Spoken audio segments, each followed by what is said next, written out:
মান বাকিয়া ইয়া মালাকুল মাউত, হে মালাকুল মাউত আর কে বাকি আছে? আল্লাহর এই কথা শুনে মালাকুল মাউত আজরাইল আলাইহিস সালাতু ওয়াসসালাম থরথর করে কাঁপতে থাকবে আর বলবে, আয় আল্লাহ, আপনার ফেরেশতা আমি মালাকুল মাউত বাকি আছি, আর আপনি চিরঞ্জীব, আপনার কোনো দিন মৃত্যু আসবে না।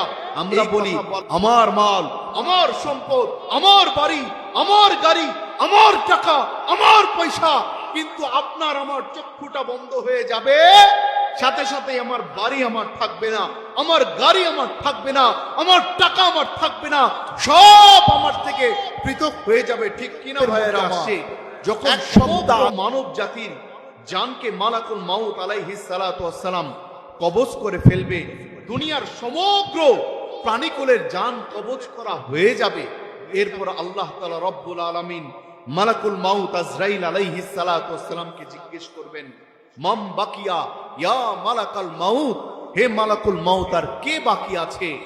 মালাকুল মাউত আলাইহিস সালাতু ওয়াসসালাম বলবে, লা লাল আরদি, আয় আল্লাহ, জমিনের মধ্যে আর কেউ বাকি নাই।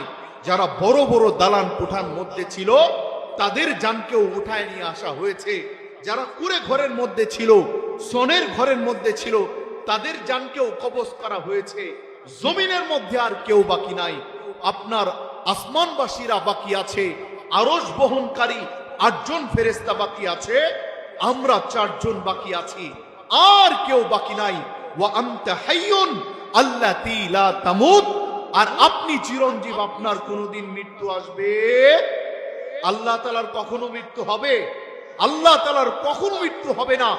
এরপর আল্লাহ তাআলা বলবেন, 7 আসমানের মধ্যে যত ফেরেশতা আছে সমস্ত ফেরেশতাদের মৃত্যু দিয়ে দাও। আল্লাহ তাআলার এক হুকুমে মালাকুল মাউত আজরাইল আলাইহিস সালাতু ওয়াসসালাম 7 আসমানের ফেরেশতাদের মৃত্যু দিয়ে দিবেন।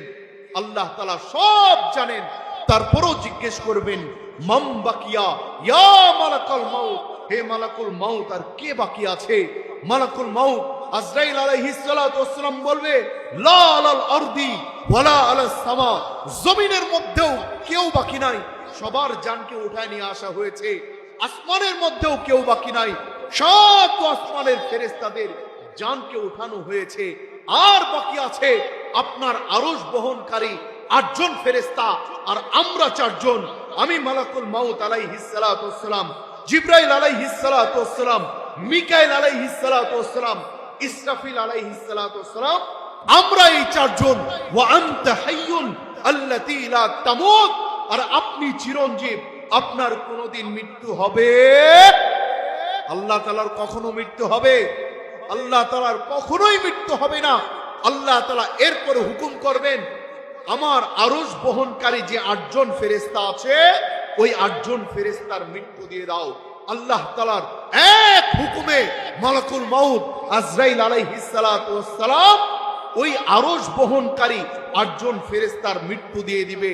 আল্লাহ সব জানেন, তারপরেও জিজ্ঞেস করবেন, মাম বাকিয়া ইয়া মালাকুল মাউত, হে মালাকুল মাউত আর কে বাকি আছে? মালাকুল মাউত বলবে, আমরা 4 জন। ওয়া আনতা হাইয়ুন আল্লাতী লা তামুত, আমরা 4 জন, আর আপনি চিরঞ্জীব, আপনার কোনো দিন মৃত্যু আসবে না। একবার বলেন না আল্লাহু আকবার, আরেকবার চিৎকার মেরে বলেন না আল্লাহু আকবার। এরপর আল্লাহ তাআলা বলবে, ফালিয়ামুত জিবরাইল ও মিকাইল ওয়া ইসরাফিল আলাইহিস সালাতু ওয়াসসালাম, জিবরিল, মিকাইল আর ইসরাফিলের মৃত্যু দিয়ে দাও। আল্লাহ তাআলার এই কথা শুনে আল্লাহর আরশ কেঁপে উঠবে।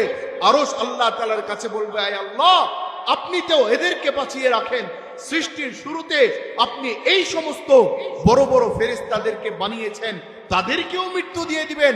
আল্লাহ তাআলা স্পষ্ট আরবি ভাষায় বলবেন, উসকুত ফাকাদ কাতাবতুল মাউতা আলা মান তাহতা আরশি, হে আমার আরশ চুপ থাকো, আমার আরশের নিচে যারা আছে প্রত্যেককেই মৃত্যুবরণ করতে হবে, মৃত্যুর হাত থেকে কেউ বাঁচতে পারবে? আল্লাহ তাআলার এক হুকুমে মালাকুল মাউত আজরাইল আলাইহিস সালাতু ওয়াসসালাম বড় বড় 3 জন ফেরেশতার মৃত্যু দিয়ে দিবেন। জিবরাইল আলাইহিস সালাতু ওয়াসসালামের মৃত্যু হয়ে যাবে, মিকাইল আলাইহিস সালাতু ওয়াসসালামের মৃত্যু হয়ে যাবে, ইসরাফিল আলাইহিস সালাতু ওয়াসসালামের মৃত্যু হয়ে যাবে। বাকি থাকবে একজন ফেরেশতা, বলেন তো তিনি কে? আজরাইল আলাইহিস সালাতু ওয়াসসালাম, মালাকুল মাউত বাকি থাকবে। আল্লাহ তাআলা জানেন কি জানেন না? আল্লাহ সব জানেন। তারপরেও জিজ্ঞেস করবেন, মান বাকিয়া ইয়া মালাকুল মাউত, হে মালাকুল মাউত আর কে বাকি আছে?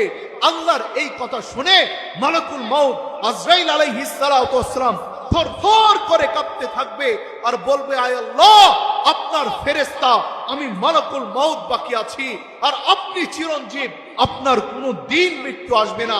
এই কথা বলার পর আল্লাহ তাআলার মৃত্যুর সাকারাতকে, মৃত্যুর যাতনাকে মালাকুল মাউত আজরাইল আলাইহিস সালাতু ওয়াসসালামের উপরে ঢালবেন। ওই মৃত্যুর যাতনা মালাকুল মাউত আজরাইল আলাইহিস সালাতু ওয়াসসালামের উপরে ঢালবার পর মালাকুল মাউত আজরাইল আলাইহিস সালাতু ওয়াসসালাম এত জোরে একটা চিৎকার দিবেন, ওই চিৎকারের আওয়াজে দুনিয়াতে সমগ্র মানব জাতি, দুনিয়ার সমগ্র জিন জাতি যদি বেঁচে থাকতো, দুনিয়ার সমগ্র প্রাণীকুল যদি বেঁচে থাকতো, ওই মালাকুল মাউত আজরাইল আলাইহিস সালাতু ওয়াসসালামের এক চিৎকারের কারণে সকলে কলিজা ফেটে মারা যেত। একবার চিৎকার মেরে বলেন না আল্লাহু আকবার। এরপরে মালাকুল মাউত আজরাইল আলাইহিস সালাতু ওয়াসসালাম একটা কসম খাবে। বলেন তো কয়টা কসম? একটু জোরে বলতে হবে, কয়টা? একটা কসম খাবে, বলবে বিইজ্জাতিকা ওয়া জালালিক, আয় আল্লাহ, আপনার ইজ্জত আর জালালের কসম করে বলি, মৃত্যুর যে এত কষ্ট, মৃত্যুর যে এত যাতনা, এইটা যদি আমি মালাকুল মাউত আজরাইল আগে জানতাম, কোন মুমিন মুসলমানের রূহকে উঠাইতাম। মৃত্যুবরণ করতে হবে কি হবে না? কুল্লু নাফসিন যায়িকাতুল মাউত, প্রত্যেক প্রাণীকে মৃত্যুর স্বাদ গ্রহণ করতেই হবে। কেউ মৃত্যুর হাত থেকে বাঁচতে পারবে?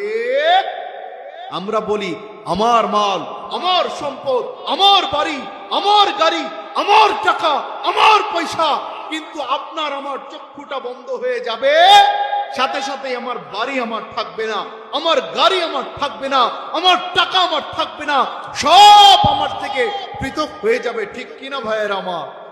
এক সপ্তাহ আগের ঘটনা। কয় সপ্তাহ? এক সপ্তাহ আগের ঘটনা। ঢাকা শহরের একজন শিল্পপতি, সে 4 কোটি টাকা খরচ করে একতলা বাড়ির কাজ সম্পন্ন করেছে। 5 তলা বিশিষ্ট বাড়ি একতলা কমপ্লিট করেছে 4 কোটি টাকা খরচ করে। কয় কোটি? 4 কোটি। যেদিন ওই বাড়িতে উঠেছে তার পরের দিন ওই ব্যক্তি অসুস্থ, ছেলেরা ধরে হসপিটালে নিয়ে গিয়েছে।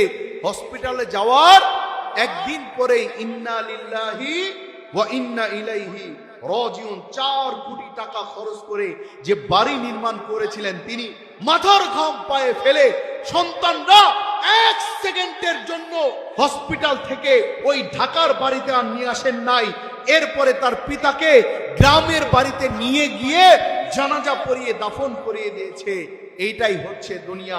ঠিক কিনা ভাইয়ের আমার? দুনিয়া থাকার জায়গা না, দুনিয়াতে থাকা যাবে। আরেকটা ঘটনা আপনাদেরকে শোনায় যেতে চাই, পায়ে হাত রেখে বলি, কথাগুলো দিলের কানে বোঝার চেষ্টা করবেন। যে সমস্ত যুবক ভাইয়েরা বাহিরে দাঁড়িয়ে আছেন, চা স্টলে চা খাচ্ছেন, বিভিন্ন দোকানে আড্ডা দিচ্ছেন, আপনাদের পায়ে হাত দিয়ে বলতে চাই, আজকের এই জান্নাতের বাগান যদি আপনার কপালে না জুটে, তাহলে আপনার মতো কপাল পোড়ার কেউ থাকবে না। যে জান্নাতের বাগানে আল্লাহ তাআলা আপনাকে আমাকে কবুল করেছেন, এই জান্নাতের বাগানে যারা বসবে, রব তাদের জিন্দেগীর तमाम গুনাহ খাতাকে maaf করে দিবেন। একবার চিৎকার মেরে বলেন না সুবহানাল্লাহ। আমার সম্মানিত হাজরিন, ভাই বন্ধু, আল্লাহ রাসূল হাদিসের মধ্যে বলেন, লা ইয়াকউদু কওমুন ইয়াযকুরুনাল্লাহা আযজা ওয়া জাল্লা ইল্লা হাফাতহুমুল মালায়েকা ওয়া গাশিয়াতহুমুর রাহমা। যে মাহফিলে কোরআনের আলোচনা করা হয়, হাদিসের আলোচনা করা হয়, আসমানের লাখ কোটি ফেরেশতা ওই মাহফিলকে চতুর্দিক থেকে বেষ্টনী করে ফেলে। চিৎকার মেরে বলেন না সুবহানাল্লাহ।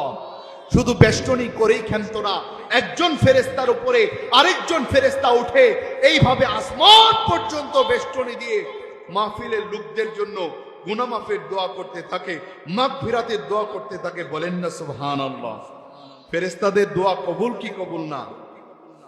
শুধু ফেরেশতারা দোয়া করে তাই না, আল্লাহ তাআলার হুকুমে এই মাহফিলগুলো যখন শেষ হবে, একজন ফেরেশতা নিচের আসমানে এসে ঘোষণা করে দিবেন, কুমু মাগফুরান লাকুম, হে মাহফিলের লোক সকল তোমরা এরকম ভাবে ওঠো যেন তোমাদের জীবনের সমস্ত গুনাহ খাতা আল্লাহ তাআলা মাফ করে দিয়েছেন। একবার চিৎকার মেরে বলেন না সুবহানাল্লাহ। ফাকাদ বুদ্দিলাত সাইয়্যাতুকুম হাসানাত, শুধু গুনাহ খাতাকে মাফ করেন নাই, গুনার জায়গাকে আল্লাহ তাআলা নেক আমল দ্বারা ভরপুর করে দিয়েছেন। বলেন না সুবহানাল্লাহ। এই আল্লাহ তাআলা যে জান্নাতের বাগানে বসিয়েছেন, আসতে পেরে খুশি না বেজার? আমরা তো আল্লাহ তাআলা আমাদেরকে সৌভাগ্যবান করেছে, যারা এখনো আসতে পারে নাই, যারা চা স্টলে বসে আছে, যারা তাদের বাড়ির মধ্যে শয়ন করছে, আরাম করছে, তাদের কর্ণকুহরে আরেকবার নারায়ে তাকবীরের ধ্বনি দিয়ে, আল্লাহু আকবারের ধ্বনি দিয়ে তাদেরকে এই মাহফিলের দিকে আসার জন্য আহ্বান করা যাবে না ভাই? ইনশাআল্লাহ আকাশ বাতাসকে প্রকম্পিত করে যারা এখনো চা স্টলে গাছের নিচে দাঁড়িয়ে ফেসবুক চালাচ্ছে, ওই সমস্ত যুবকদের কর্ণকুহরে আল্লাহু আকবারের ধ্বনি এমন ভাবে পৌঁছে দিব যারা তাতে করে দ্রুত মাহফিলের প্যান্ডেলের মধ্যে চলে আসতে পারে। কে কে তাকবীর দিতে পারবেন? দুই হাত আল্লাহ তাআলাকে দেখায় দেন। নারায়ে তাকবীর। আল কোরআনের আলো, উলামায়ে কেরাম যেখানে, কোরআন সুন্নাহ যেখানে,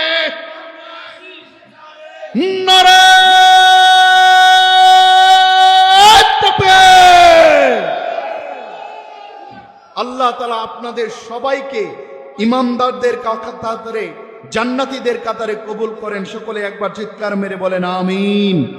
আমার সম্মানিত হাজরিন, ভাই বন্ধু, বলছিলাম রব আল্লাহ তাআলা আপনাকে আমাকে ছোট্ট একটা হায়াতের জীবন দিয়ে দুনিয়ার মধ্যে পাঠিয়েছেন। এই হায়াতের জীবন অনেক বেশি লম্বা না, অনেক বেশি দীর্ঘ না, একেবারে ছোট্ট একটা হায়াতের জীবন।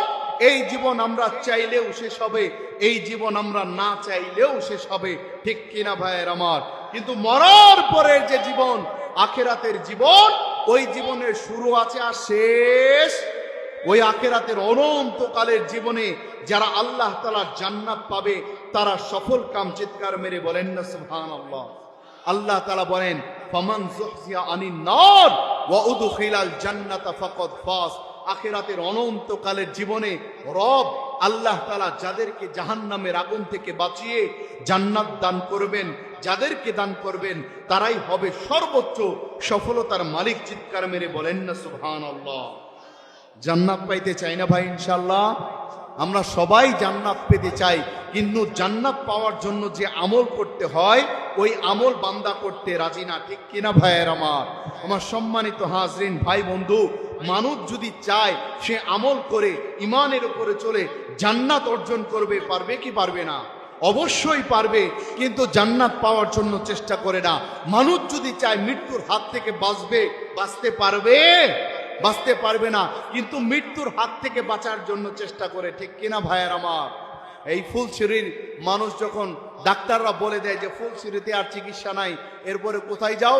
এরপরে জামালপুর যাও, এরপরে ঢাকায় যাও, ঢাকায় গিয়ে চিকিৎসা করায়, এরপরেও ভালো হয় না, এরপরে ইন্ডিয়ার মাদ্রাজে যাও, মাদ্রাজ পর্যন্ত মানুষ যায়, আবার সেখানে গিয়ে সেখানের ডাক্তাররাও বলে দেয় এখানে আর চিকিৎসা নাই, আমেরিকাতে যাও।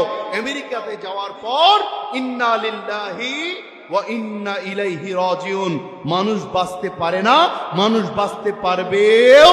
আমাদের মরার পরে আমাদের না গাড়ি আমার থাকবে, না বাড়ি আমার থাকবে। একটা ঘটনা আপনাদেরকে শোনায় যেতে চাই। গত 2 বছর আগের ঘটনা। এক অ্যাম্বুলেন্সের ড্রাইভার একটা ভিডিও ধারণ করে সোশ্যাল মিডিয়ার মধ্যে ছেড়েছিলেন। ওই অ্যাম্বুলেন্সের ড্রাইভার তিনি বলছিলেন, দেখেন আমরা একটা মৃত লাশকে নিয়ে যাচ্ছি গন্তব্যে, তার বাড়িতে নিয়ে যাচ্ছি। দেখেন এই মৃত মানুষের সাথে না তার সন্তান তার সাথে আছে, না তার বিবি তার সাথে আছে, না তার অন্যান্য আত্মীয় স্বজন তার সাথে আছে। দেখেন তার সাথে কেউ নাই, কিন্তু দেখেন সামনে আরেকটা গাড়ি দেখা যায়, এসি গাড়ি। ওই এসি গাড়ির ভিতরে তার বিবিও আছে, তার বাচ্চাও আছে, তার অন্যান্য আত্মীয় স্বজন আছে, তার ভাই আছে। কেউ তার সাথে যাইতে রাজি না। তারা আমাদের হাতে টাকা ধরিয়ে দিয়ে বলেছে এই লাশটাকে অমুক জায়গায় পৌঁছিয়ে দিবেন, আমরা তার সাথে যাইতে রাজি না। ছোট ছোট বাচ্চারা আছে, তারা ভয় পাইতে পারে। এইটাই হইল দুনিয়ার জিন্দেগি, ঠিক কিনা ভাইয়ের আমার? যখনই চক্ষুটা বন্ধ হয়ে গেছে, দুনিয়ার সমস্ত মায়া, সমস্ত মহব্বত শেষ। কিন্তু এই ব্যক্তিটা, যে ব্যক্তিটা লাশ হয়ে পড়ে আছে, এই ব্যক্তি তার সারা জীবনের পরিশ্রম দিয়ে, সারা জীবনের মেহনত দিয়ে, যারা এসি গাড়িতে বসা, তাদেরকে ভালো রেখে চেয়েছেন, তাদেরকে ভালো ভরণ পোষণ খাবার দিতে চেয়েছেন, পোশাক দিতে চেয়েছেন, ঠিক কিনা ভাইয়ের আমার? যেই চক্ষুটা বন্ধ হয়ে গেছে, সাথে সাথে সমস্ত মহব্বত শেষ। ওই কবরে আমাদেরকেও যাইতে হবে কি হবে না? আমার সম্মানিত হাজরিন, আমার ভাই, আমার বন্ধু, যে কথা দিয়ে আমি আলোচনা শুরু করেছিলাম, আল্লাহ তাআলা আপনাকে আমাকে ছোট্ট হায়াতের জীবন দিয়ে দুনিয়ার মধ্যে পাঠিয়েছেন। এই ছোট্ট হায়াতের জীবনে রব আল্লাহ তাআলা আপনাকে আমাকে অসংখ্য নিয়ামতের মধ্যে ডুবিয়ে রেখেছেন। আল্লাহ তাআলা বলেন, ওয়া ইন তাউদ্দু নি'মাতাল্লাহ লা তুহসুহা। ও আমার বান্দারা, আমি আল্লাহর দেয়া নিয়ামত যদি তোমরা গণনা করতে শুরু করো, লা তুহসুহা, কখনো আমি আল্লাহর দেয়া নিয়ামত তোমরা গণনা করে শেষ করতে পারবে? আল্লাহর দেয়া নিয়ামত কখনো গণনা করে শেষ করা যাবে? কখনোই গণনা করে শেষ করা যাবে না। আল্লাহ তাআলা আপনাকে আমাকে যত নিয়ামত দিয়েছেন, এর মধ্যে দুইটা বড় বড় নিয়ামত আছে। ওই দুইটা বড় নিয়ামতের কথাই আমি আপনাদের সামনে তুলে ধরতে চাই।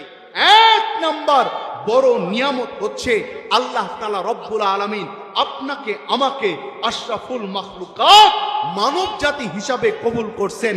আল্লাহ তাআলা চাইলে আপনাকে আমাকে গরু ছাগলও বানাইতে পারতেন, পশু পাখিও বানাইতে পারতেন, কিন্তু আল্লাহ তাআলা না গরু ছাগল আপনাকে আমাকে বানিয়েছেন, না পশু পাখি বানিয়েছেন। আল্লাহ তাআলা তো আপনাকে আমাকে আশরাফুল মাখলুকাত মানব জাতি হিসাবে কবুল আর মঞ্জুর করে নিয়েছেন। একবার চিৎকার মেরে বলেন না সুবহানাল্লাহ।